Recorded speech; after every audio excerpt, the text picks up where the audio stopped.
जब मेरी शादी होती तो मेरे अब्बू मेरे शौहर को 25 लाख रुपए देकर कहते मेरी बेटी को तलाक दे दो, और अब मेरी तलाक हो चुकी थी। मेरे अब्बू हमेशा मेरी ज़बरदस्ती शादी करवा कर और मेरा तलाक दिलवा देते और मुझे कुछ भी ना बताते, और उसी रात अम्मा मुझे दूध में हल्दी डाल कर देती और मैं सो जाती। सुबह जब मैं उठती सब मुझे अजीब नज़रों से देखते। इस बार मैंने सोच लिया कि दूध पीने का नाटक करूँगी। जैसे ही झूठ मूठ की सोई, मेरे पैरों तले ज़मीन खिसक गई। जब मेरा पति मेरे रूबरू बैठा मुझे गौर से देख रहा था। मैं शादी की सेज पर बैठी खुद में सीसी सिमट सी जा रही थी। मुझे लगा अमन मुझसे कुछ कहेगा, लेकिन बहुत देर तक खामोश रहने के बाद मैंने अपनी पलकें उठा कर देखा और फिर मैं बोल पड़ी, अमन इतनी गौर से क्या देख रहे हो? लेकिन अमन की नज़रें अभी भी मेरे चेहरे पर जमी हुई थी। वे कहने लगे, तुम बहुत हसीन हो। 2 महीने पहले हमारी मंगनी हुई थी। तुमसे पहले भी मेरी अम्मी कई लड़कियों के रिश्ते ले जा चुकी थी, मगर मुझे कोई लड़की पसंद नहीं आई। और अब जब मैंने तुम्हारी तस्वीर देखी तो मैं उस लम्हे पिघल गया था। मुझे तो समझ में नहीं आया था कि कोई इतना खूबसूरत कैसे हो सकता है। वे मेरी तारीफ़ करने लगा तो मेरी जान में जान आई। मैं मुस्कुरा कर उसकी बातें सुनने लगी। वे बोलता चला जा रहा था, ज़ोया, मैंने अपनी अम्मी से कहा मुझे ये लड़की दिल से और जान से कबूल है। अम्मी ने भी अल्लाह का शुक्र किया कि मेरे बेटे का भी घर बन जाएगा। मैं उसका इकलौता बेटा हूँ, और ना इसलिए उन्हें मेरी शादी की बहुत ज़्यादा फिक्र थी। मैंने भी कहा, चट मंगनी पट बिया कर दीजिए, मैं ज़्यादा इंतज़ार नहीं कर सकता। और मम्मी ने भी मेरा कहना मान लिया। अब देखो ना, 2 महीने के बाद मेरी हो चुकी हो। ये 2 महीने यूं ही नहीं कट गए थे। मैंने एक एक लम्हा गिन गिन कर गुजारा था। तुमसे फ़ोन कॉल पर बात करता तो दिल चाहता कि तुम्हें मैं अपने रूबरू ले आऊँ। ज़ोया, आज मेरे सारे ख्वाब पूरे हो गए हैं, लेकिन अफसोस तो इस बात का है कि मैं तुम्हें पाने की खुशी भी सही तरीके से नहीं मना सकता था, और वक्त जुदाई का भी आ गया। अमन की ये आखिरी बातें सुनकर मैं चौंक गई। मैं बोली, अमन, ये आप क्या कह रहे हैं? अल्लाह ना करे हम कभी जुदा हो। अमन ने अफसोस से मुझे देखा था। ज़ोया, मैं जब से इस कमरे में आया हूँ मैं इसी बात पर गौर कर रहा हूँ कि तुम ज़्यादा अहम हो या 25 लाख। दिल ने तुम्हारा नाम लिया है और दिमाग में 25 लाख, क्योंकि 25 लाख छोटी रकम नहीं होती। अगर सारी ज़िंदगी भी कमा लूँगा तो भी 25 लाख रुपए जमा नहीं कर सकूँगा। मैं हैरत से बोली कि कौन से 25 लाख और कहाँ से आए हैं इतने सारे रुपए? तुम्हारे अब्बू ने मुझे रुखसती के वक्त ऑफ़र किया था कि जिस तरह तुम मेरी बेटी को रुखसत कर कर घर ले जाओगे, तो अगर उसी तरीके से तलाक देकर तुम यहाँ पर छोड़ जाओगे तो तुम्हें 25 लाख रुपए दूंगा। मुझे अमन की बात सुनकर बहुत ज़्यादा गुस्सा आया और मैं उठी और अमन से कहा, तुम्हारा दिमाग तो ठीक है ना? मेरे पापा मेरी शादी के लिए कितने परेशान थे और आप नहीं जानते उन्होंने कितने छानबीन करके ये रिश्ता तय किया था, क्योंकि अब वे कहते थे कि शादी उम्र भर का बंधन होता है। इसलिए मैं बहुत सोच समझकर ही तुम्हारी शादी करूँगा। लेकिन अब ऐसे कैसे हो सकता था कि मेरे अब्बू मेरी तलाक दिलवाना चाहते थे? आप ये सब मेरे साथ मजाक कर रहे हैं। मैं आपको साफ साफ बता दूँ, मुझे इस किस्म का मजाक बिल्कुल भी पसंद नहीं है। ये सच है कि मैं आपको बहुत ज़्यादा चाहती हूँ, लेकिन मैं इस मजाक की वजह से आपसे रूठ गई तो मैं मानूंगी नहीं। और तो फिर अमन बोले, मुझे माफ़ कर देना प्यारी ज़ोया, मुझे माफ़ कर देना, इसलिए मैं बहुत मजबूर हो गया हूँ। मैं तुम्हें अपने पूरे होश आवाज़ में तलाक देता हूँ। अमन ने मुझे एक ही सांस में 3 तलाक दे दी थी। मुझे यकीन नहीं आ रहा था कि मेरी शादी की सेज पर ही मुझे तलाक मिल जाएगी। मेरी आंखों में आंसू बहने लगे। अमन बोला, बस बस, अब ये रोने का वक्त नहीं है। मुझे डर है कि ज़रा सी देर में ही तुम्हारे अब्बू फैसला ना बदल दे, कभी 25 लाख में से कटौती हो जाए। चलो जल्दी उठो, मैं तुम्हें तुम्हारे घर पर छोड़ कर आता हूँ। मुझसे हिला भी नहीं जा रहा था, लेकिन अमन ने मेरा हाथ पकड़ा और तकरीबन घसीटते हुए मुझे बाहर ले आया था। गाड़ी में बैठाकर मुझे मेरे घर की तरफ दरवाजे तक ले आया। उसने घंटी बजाई तो दरवाज़ा अब्बू ने ही खोला और अब्बू की तरफ देखकर अमन बोला, ये रही आपकी अमानत, अब आप मुझे रकम दे दीजिए, मैं यहाँ से चला जाऊँगा। मेरे अब्बू ने मेरी आंखों के सामने अमन को नोटों से भरा एक सूटकेस थमा दिया। अमन वापस चला गया था, तो अब मेरा वहाँ क्या काम था? और मैं अंदर आई और मुझे सोफ़े पर बिठा कर बोले कि अल्लाह का लाख लाख शुक्र है, उसने तुम्हारी ज़िंदगी तबाह होने से बचा ली। और मैं फूट फूट कर रोने लगी। मैं बोली, अब्बू मुझे बताओ आपने मेरे साथ ऐसा क्यों किया है? आपने मुझे रुस्वा क्यों कर दिया था? मैंने तो सुना था कि बाप अपनी बेटी का घर बसाने के खातिर बहुत कुछ कर जाते हैं, लेकिन आपने तो मेरे शौहर को पैसे का लालच देकर मेरी तलाक करा दी। अब मैं तलाक का ठप्पा लगाए माथे पर सजाए कर कहाँ फिरूंगी? इतने में मुझे हिचकी आने लगी और अम्मी मेरे लिए हल्दी का दूध लेकर आई। वे कहने लगी, मेरी बेटी ये दूध पी लो। मैं चीख पड़ी थी कि मेरा घर उजड़ चुका है, मैं शादी की पहली रात ही तलाक मिल चुकी है और मैं घर वापस आ चुकी हूँ और इन सब के पीछे मेरा सगा बाप है। आप मुझे दिलासा देने की वजह से मेरे लिए हल्दी वाला दूध लेकर आई है। यहाँ पर कोई मजाक हो रहा है? मेरी मम्मी ने मेरे दोनों हाथ थाम लिए और अब्बू ने मुझसे कहा, जब तुम्हारी शादी हो गई थी तो उसके एक रिश्तेदार ने मेरे कान में आकर बताया, अमन और उसके घर वाले बहुत ख़राब लोग हैं, वे वाकई कई लड़कियों से शादी कर चुका है। मैं हैरत में आ गई। मैंने सोचा शायद ये झूठ खबर है, इसलिए मैंने अपने तरीके से पता लगाया तो मुझे मालूम हुआ अमन वाकई में सच में एक अच्छा लड़का नहीं है। तुम मेरी एक लौती औलाद हो, खुद ही बताओ मैं तुम्हारी ज़िंदगी बर्बाद होते कैसे देख सकता हूँ? मैं गुस्से से बोली, अब्बू आपने पहले ही पता क्यों नहीं लगवाया था? पहले ही क्यों तफ्तीश नहीं कराई? मंगनी टूट जाती, मुझे इतना दुख ना होता। अब तो मैं रुखसती के बाद तलाक लेकर घर आई हूँ, मैं दुनिया को क्या शक्ल दिखाऊंगी? वे तो मेरा मजाक उड़ाएंगे। अब्बू बोले, लोगों की खातिर मैं तुम्हारी ज़िंदगी बर्बाद होते नहीं देख सकता था, ये नामुमकिन है। हमारा शोर सुनकर हमारे जो मेहमान जो घर पर आए हुए थे वो बाहर आ गए। वह ये नज़ारा देखकर हैरान हो गए। अम्मी ने जल्दी जल्दी से मुझे हल्दी वाला दूध पिलाया और अब मेरी आंखों के सामने अंधेरा छाने लगा था। हर तरफ खामोशी खामोशी छा गई। देखते ही देखते मैं बहुत गहरी नींद में सो गई थी। अगले दिन जब मेरी दोपहर के वक्त आंखें खुली तो तुम अपने बेड पर लेटी हुई थी। मुझे बहुत अजीब सा महसूस हो रहा था। मेरा दिमाग इधर उधर के माहौल को पहचानने में गलती कर रहा था। मैं यही सोच रही थी कि मैं यहाँ क्या कर रही हूँ। फिर मेरे दिमाग में रात वाला मंजर घूमने लगा था कि मुझे तो तलाक मिल चुकी है। यह बात सोचते ही मेरा दिल टूट जा चुका था। मैं जल्दी से उठी और बाहर आ गई। सब मेहमान वापस जाने की तैयारी कर रहे थे, लेकिन जब जैसे ही उनकी नज़र मेरे ऊपर पड़ी वे मुझे बहुत ही अजीब ही नज़रों से देखने लगे। मेहमानों की नज़रों में मेरे लिए गुस्सा नहीं था और इतना सभी नहीं था, लेकिन ऐसा कुछ था जिसे मैं समझ नहीं पाई। अम्मी ने मुझे देखा तो मेरा हाथ पकड़कर अपने साथ कमरे में ले आई और कहने लगी, बेटा जोया, तुम दिल छोटा मत करो, तुम्हारा घर ज़रूर बसाओगी और ऐसे शख्स के साथ तुम्हारा हमसफ़र बनाओगी जो तुम्हें सराखों पर बिठा कर रखेगा, तुम्हें इस दुनिया की खुशियाँ दिलाएगा। तुम ज़्यादा दुखी मत हो। जब तक सारे मेहमान ना चले जाए अम्मी के कमरे में ही छुपी बैठी रही। मैंने अपना मोबाइल उठा लिया और अमन के साथ अपनी पुरानी चैट पढ़ने लगी। उसने मैसेज में इजहार मोहब्बत किया था। उसने हमेशा साथ निभाने की कस्में खाई थी। उसने मैसेज में लिखा था कि वह मुझे कभी नहीं छोड़ेगा। क्या कोई इंसान ऐसा भी कुछ कर सकता है? मेरे दिल से आवाज़ आई, ऐसा नहीं हो सकता। वह अब्बू से मुझे बेतहाशा नफरत महसूस होने लगी कि उनकी वजह से मेरा घर टूटा है। मैं लोगों से डरने लगी थी। इस वजह से मैं घर से बाहर भी नहीं निकलती थी। पर अब्बू जब ये सब देखते थे तो बहुत ही ज़्यादा मायूस हो जाते और वह मुझसे कहते कि बेटा जोया, बाहर निकलो, घूमो फिरो, खुद को यूँ कैद करके मत रखो। मैं उनकी बातें एक कान से सुनती और दूसरे कान से निकाल देती, लेकिन अब वह ज़बरदस्ती मुझे बाहर लेकर जाने लगे और वे मुझे बहुत ज़्यादा वक्त देते और वे हर वक्त मुझे समझाते रहते कि एक दिन वे मुझसे कहने लगे, चॉकलेट पसंद है? मैंने हाँ में सर हिला दिया। तो कहने लगे कि चॉकलेट के लिए तुम किस हद तक जा सकती हो? मैं बोली, अब्बू मैं तो पहाड़ तक भी पहुंच सकती हूँ। तब अब्बू बोले, और अगर मैं तुम्हारे सामने एक तरफ चॉकलेट रख दूँ और एक तरफ बिरयानी तो तुम किसको चुनोगी? तो मैं एकदम से बोली, बिरयानी को, क्योंकि बिरयानी के सामने चॉकलेट की मोहब्बत कम हो जाती। तब अब्बू बोले, जोया तुम अमन के लिए चॉकलेट की हैसियत रखती थी और पैसा बिरयानी की। उसने पैसों के खातिर तुम्हें छोड़ दिया। अब क्या तुम सारी ज़िंदगी रो रो कर घर में बैठी रहोगी? अब्बू की बातें सुनकर मैं और रोने लगी।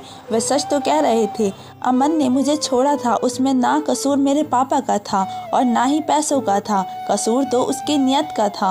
उस दिन मैंने सोच लिया था कि मैं अमन का ख्याल अपने दिमाग से निकाल दूंगी। अब अब्बू मुझे नए रिश्ते के लिए तैयार कर रहे थे। उन्होंने मुझे एक लड़के की तस्वीर दिखाई, मैंने अपनी राजमंदी बता दी। अब्बू ने उन्हें घर पर बुला लिया था और मेरी और आमिर की मुलाकात करा दी। आमिर एक अच्छा लड़का था। वह कहने लगा, मुझे पता है कि आपकी पहली शादी नाकाम हो चुकी है। मैं जानता हूँ कि लड़कियों के लिए शादी का टूट जाना बहुत बड़ा सदमा होता है। मैं आपको इस सदमे से निकालने की पूरी कोशिश करूँगा, आपको बेइंतहा मोहब्बत दूंगा। मैं आमिर की बात सुनकर पूरी राजमंद हो चुकी थी।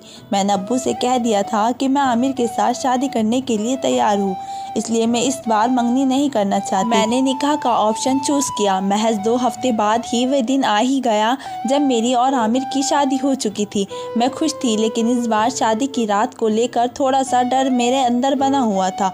वे कहते हैं ना कि दूध का जला हुआ छाछ भी फूंक फूंक कर पीता है। मैं आमिर के कमरे में बैठी हुई थी, बहुत खुश थी। वह मेरे पास आया, मेरा घूंघट उठाया और मेरे हाथ में सोने की अंगूठी पहनाकर बोला, सोया, मैं तुम्हें बहुत खुश रखने की कोशिश करूँगा। मैं मुस्कुराकर बोली, क्या मुझे तुम्हारी बात पर यकीन कर लेना चाहिए? आमिर ने इस बात पर सिर हिला दिया और बोला, मैं जान की बाजी लगा दूंगा। कभी आमिर के मोबाइल पर किसी का कॉल आया और उसने फ़ोन उठाया। बात करते करते उसके चेहरे की मुस्कुराहट कहीं गायब हो चुकी थी। वह कहने लगा, आप ये क्या कह रहे हैं? मैं आपकी बात समझ नहीं पा रहा हूँ। फ़ोन करने वाला शख्स ताबीरें देने लगा। फिर आमिर बोला कि मैं आपकी बात पर कैसे विश्वास कर लूँ। फिर पता नहीं फ़ोन के दूसरी तरफ शख्स ने ऐसा क्या कहा कि आमिर के चेहरे पर मुस्कुराहट आ गई। आमिर ने फिर फ़ोन बंद कर दिया और मेरे पास आकर बोला, जोया, मैं तुम्हें तलाक देता हूँ। यह अल्फाज सुनकर मैं हैरान हो गई।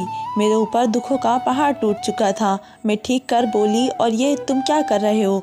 क्या बकवास कर रहे हो? फिर आमिर कहने लगा, मैंने 2 साल पहले एक प्राइवेट कंपनी में जॉब स्टार्ट की थी। मुझे बहुत बुरे हालात से गुजरना पड़ा था। मेरी तनख्वाह भी बहुत कम थी, जबकि मेरी वजह से उस कंपनी में बहुत फ़ायदा होता था। जिस दिन मैं तुमसे मिलने घर आया था, तब तुम्हारे अब्बा ने मुझसे पूछा था, बताओ आमिर, तुम्हारी ज़िंदगी की सबसे बड़ी ख्वाहिश क्या है? मैंने बोला था कि मुझे 20 लाख रुपए मिल जाए तो मैं अपना बिजनेस शुरू करना चाहूँगा। अभी तुम्हारे अब्बू का कॉल आया था, वह मुझे 25 लाख रुपए देने को तैयार थे, पर तुम्हें मेरी बेटी को तलाक देना होगा। मैं कशमकश में पड़ गया कि एक तरफ तुम थी और दूसरी तरफ मेरा ख्वाब। चलो अब उठो, मैं तुम्हें घर पर छोड़कर आता हूँ, क्योंकि अब तुम्हारा और मेरा कोई रिश्ता नहीं रहा। मेरा सर चकराने लगा था। मैं दहाड़ कर बोली, नहीं जाना मुझे तुम्हारे साथ। उसका तो बोला, मैं खुद चली जाऊँगी। आमिर मुस्कुरा कर बोला कि ये मेरी मजबूरी है कि तुम्हारे अब्बू ने मुझसे बोला, अगर मैं तुम्हें घर छोड़ाऊँगा तभी वे पैसे देंगे। अगर मुझे तुम्हारे साथ ज़बरदस्ती भी करनी पड़े तो मैं करूँगा। मैंने सर हिला दिया और मैं कुछ कहे बिना भी आमिर के साथ चल पड़ी थी। जो मर्द मुझे पैसों के खातिर तलाक दे सकता था, वह कुछ भी कर सकता था। घर के दरवाजे पर आमिर ने ही ज़मानत दी और अब्बू मुझे देखकर बोले, आ गई मेरी बेटी। मेरे अब्बू ऐसे पूछ रहे थे कि जैसे मैं किसी ट्रिप से वापस आई हूँ। मैं कुछ ना बोली और अब्बू बाहर निकलकर आमिर से बात करने लगे और मेरी अम्मी हल्दी वाला दूध लेकर आई। मैं चीखने लगी और बोली, अम्मी, अब्बू ने मेरा दूसरी बार घर उजाड़ दिया है। तभी मुझे पीछे से अब्बू की आवाज़ आई, मैंने तुम्हें बचाने के लिए ही ये सब किया है। आमिर अच्छा लड़का नहीं था, वह तुम्हें खुश नहीं रख पाता। मैं गुस्से में बोली, अब्बू, मुझे हैरत होती है कि आपने करोड़ों का बिजनेस आप कैसे संभाल लेते हैं, जबकि तुम्हें तो कुछ पता ही नहीं है कि एक शख्स उस काबिल है भी या नहीं। आपको तो लोगों की परख है ही नहीं, आप एक फेल इंसान हैं। मेरी आवाज़ से अम्मी दहल रही थी। अम्मी ने कहा, बेटा, ये दूध पी लो, तुम्हें सुकून आ जाएगा। मैंने ना में सर हिला दिया, लेकिन अम्मी ने मुझे ज़बरदस्ती दूध पिलाया। दूध पीते ही मुझे सुकून मिल रहा था। मुझे नींद आ गई थी। अगले ही दिन मैं बहुत देर से उठी थी। दिन ढल रहा था। मैं सोकर उठी तो मेरे घर पर नौकर मुझे बहुत हैरत से देख रहे थे। मुझे समझ नहीं आ रहा था ये सब क्या हो रहा है। मैंने खुद को कमरे में बंद कर लिया था। अब मैं किसी से मिलती जुलती भी नहीं थी। अब्बू एक दिन मेरे पास आए और कहने लगे, मैं तुम्हारा इंतज़ार कर रहा हूँ कि तुम बाहर आओगी, हमसे मिलोगी। बातें करोगी, पर तुमने तो हमसे दूरी ही बना ली है। मैंने कहा, अब्बू मुझे बताइए आपने मेरे साथ ऐसा क्यों किया है, आपने मेरी तलाक क्यों कराई। अब्बू ने कहा, बेटा कभी कभी अपनी औलाद की बेहतरी के लिए माँ बाप को कड़वा घूंट पी जाना पड़ता है, वरना दुनिया में कौन ऐसा बाप होगा जो चाहेगा कि उसकी औलाद को मुश्किल हालात का सामना करना पड़े। मेरा बस चले तो तुम्हारे पाँव भी अपने हथेली पर रख दूँ, मगर ये दुनिया है बेटा, यहाँ औलाद और माल भी इंसान की आजमाइश इसके लिए उतारे गए हैं। मैंने जो कुछ भी किया बहुत तकलीफ़ में किया है, मैं ये सब कुछ नहीं करना चाहता था। मैंने कहा, अब्बू ये आखिरी बार था, अब मैं और अपने जज्बात के साथ नहीं खेलने दूंगी। अब्बू बोले, हाँ बिल्कुल वैसा ही होगा जैसा तुम कहोगी। उस दिन के बाद मैं अपने अब्बू के साथ बैठने लगी थी, उनसे बातें करने लगी थी, मगर मेरे मन में बहुत से सवाल थे। अब वे मुझे तलाक क्यों दिलवा देते थे? क्या मेरे दोनों शौहर ही बुरे थे? मगर अब्बू पहले पता क्यों नहीं चलता था? शादी की रात ही क्यों पता चलता था कि मेरा शौहर अच्छा नहीं है, कि उसकी तलाक करा दो। चलो ये भी मान लिया कि उसको पता चल जाता था, फिर ये 25 लाख की रकम देकर तलाक क्यों दिलवाते थे? मैं उन सवाल आपके जवाब में भी नहीं ढूंढ पाई थी कि अब्बू ने मुझसे कह दिया था कि मेरी बेटी तीसरी शादी करना चाहती है। मैं तो अब्बू की बात सुनकर आपे से बाहर हो चुकी थी। नहीं नहीं अब्बू, अब बहुत हो चुका। अब आपको मैं अपनी ज़िंदगी के साथ खिलवाड़ करने की इजाज़त नहीं दूंगी। अब्बू बोले, बेटा अब की बार मैं तुम्हारे लिए बहुत अच्छा रिश्ता लेकर आया हूँ। मैं बोली, अब्बू अब की बार रिश्ता मेरा आसमान से ही क्यों न उतर कर आ जाए, पर अब की बार मैं शादी नहीं करूँगी। अब्बू ने मेरे सामने हाथ जोड़ दिए और फूट फूट कर रोने लगे। वे बोले, मैं जब भी तुम्हें उदास और गुमज़दा देखता हूँ मेरा दिल रोने लगता है। मेरी बेटी मुझे माफ़ कर दो, अगर मैं तुम्हें यूं ही मायूस देखता रहा तो मैं अपनी जान अपने हाथों से ले लूँगा। मैं तो अब्बू की बात सुनकर घबरा गई थी, वे ऐसी हरकत भी कर सकते थे। मैं बोली, अब्बू आप मुझे मजबूर। अब्बू के आंसू रुकने का नाम नहीं ले रहे थे। मैंने हाँ कर दी। अब मैं तीसरी शादी के लिए तैयार हो गई थी, लेकिन इस बार ज़हनी तौर पर तैयार थी और ना ही जज्बाती तौर पर। बस एक मजबूरी थी जो मुझे निभानी पड़ रही थी। मेरी तीसरी शादी की रात भी मेरी दोनों शादियों की तरह ही गुजरी थी। मेरे तीसरे शौहर ने भी मेरे बाप के कहने पर आकर मुझे तलाक दे दी। मैं गम में दुख में पागल हो गई थी। मुझे कुछ समझ में नहीं आता था कि क्या गलत है और क्या सही, और दिल में चाहता था कि पूरी दुनिया को आग लगा दूं और शुरुआत अपने बाप के घर से करूं। मुझे तीसरा शौहर भी मुझे मेरे बाप के कहने पर छोड़कर चला गया था, और अब मुझे अपने माँ बाप से नफरत हो चुकी थी। अब्बू अगर ये सब कर रहे थे तो मम्मी क्यों नहीं रोकती थी? वे बस मेरे लिए हल्दी वाला दूध लेकर हाजिर हो जाती थी। 1 महीना भी मुश्किल से गुजरा होगा। मेरे अब्बू ने मेरी शादी का सोचा। मेरे अब्बू बोले, कहने लगे कि बेटा मैं तुम्हारा घर बसाना चाहता हूँ। मैं गुस्से में बोली, अब मैं आपके मुंह से दोबारा ये अल्फाज नहीं सुनना चाहती। ठीक है, अगर मेरी बेटी का घर नहीं बन सकता तो मेरा भी क्यों बसेगा? मैं तुम्हारी माँ को तलाक देकर खुद को तकलीफ दूंगा। मैं अब्बू की तरफ गौर से देखने लगी कि ये क्या मोहब्बत है, या तो मुझे ब्लैकमेल कर रहे हैं, मगर क्यों? ये सवाल मेरे ऊपर सवार हो चुका था जिसका जवाब मुझे चाहिए ही था। इसलिए मैं बोली, मैं शादी करने के लिए तैयार हूँ। अब्बू ने मेरे लिए रिश्ता तो पहले से ही ढूंढ रखा था, बस मेरी तरफ से इजाज़त मिलने की ही देर थी। मेरी शादी कर दी गई। मैंने लड़के से सिर्फ तस्वीर ही देखी थी। मेरे अब्बू ने कहा कि लड़के को एक बार मिल लो। मैंने साफ इनकार कर दिया था, क्योंकि मैं जानती थी कि उसका अंजाम भी तलाक तक ही होना था। खैर मुकर्रर मेरी शादी हो गई। मैं शादी की सेज पर बैठी थी। रिजवान मेरे पास आए और मुझसे कहने लगे कि मैं तुमसे ये नहीं पूछूंगा कि तुम्हारी 3 तलाक क्यों हो गई। मैंने तुम्हें जियो और जान से कबूल कर लिया है। मैं मुस्कुरा कर बोली, तुम्हें थोड़ी देर में ही इल्म हो जाएगा कि मुझे 3 बार तलाक क्यों मिली। वह हैरत से मुझे देखता रहा। आखिर हमारे कमरे के दरवाजे पर दस्तक हुई। रिजवान ने उठकर दरवाज़ा खोला और वह बाहर निकल गया, और मैं उसका इंतज़ार कर रही थी कि अब ना जाने क्या होगा। तभी रिजवान कमरे में आया और कहने लगा, जोया तुम्हारे अब्बू ने एक आदमी को भेजा था कि अगर मैं तुम्हें तलाक दूंगा तो मुझे 25 लाख देंगे, मगर मैं अपनी बीवी को अपनी इज्जत को पैसों से खातिर तलाक नहीं दे सकता था। मैं बड़ी हैरत से अपने शौहर को देख रही थी कि मर्द ऐसे भी होते हैं जिनको पैसों का लालच नहीं होता। मैं रिजवान को आजमाने के खातिर कहने लगी, रिजवान मेरी पहली 3 तलाक भी इसी वजह से हुई है। वे मर्द मुझे पैसों के खातिर छोड़ जाया करते थे, लेकिन आप इतनी बड़ी रकम कैसे छोड़ सकते हो? रिजवान मुस्कुराकर बोले, जिंदगी में पैसा ही सब कुछ नहीं होता, पैसा तो हाथों का मेल होता है। मेरी पहली ख्वाहिश तुम मेरी बीवी है, पैसा नहीं। मुझे लगा मेरा दिल खुशी से फट जाएगा। मैंने कहा, रिजवान एक बात कहूँ? उसने हाँ में सर हिला दिया। मैं इस चीज़ में बिल्कुल बेखबर हूँ कि मेरे अब्बू ने मेरे साथ ऐसा क्यों किया है, पर मैं हकीकत मालूम करना चाहती हूँ। मैं अब ये पता लगाना चाहती हूँ कि अब्बू ने मेरे साथ ऐसा क्यों किया। ये जानने के लिए आप मेरे साथ चले और अब मेरे अब्बू से ये कहे कि आपने मुझे तलाक दे दी है, फिर सब कुछ पता चल जाएगा। और रिजवान ने मेरी बात मान ली और मैं अपने माँ बाप के घर आ गई। अब्बू रिजवान से बात करने लगे, जबकि मैं घर आकर रोने लगी थी। माँ ने मुझे हल्दी वाला दूध लाकर दिया तो मैं नज़र बचाकर दूध गिरा दिया और खुद सोने का नाटक करने लगी। अभी 10 मिनट ही गुजरे थे कि बहुत से लोग आने लगे। पहले एक नर्स आई थी, उसने मेरा चेकअप किया तो वह कहने लगी, इसको फिर से पागलपन का दौरा पड़ा है। नर्स ने कहा कि ये लड़की किसी मर्द को अपने इर्द-गिर्द बर्दाश्त नहीं कर सकती, तो आप इसकी शादी करते ही क्यों है? ये अपने आप को नुकसान पहुंचा लेगी, फिर आपको सुकून हो जाएगा।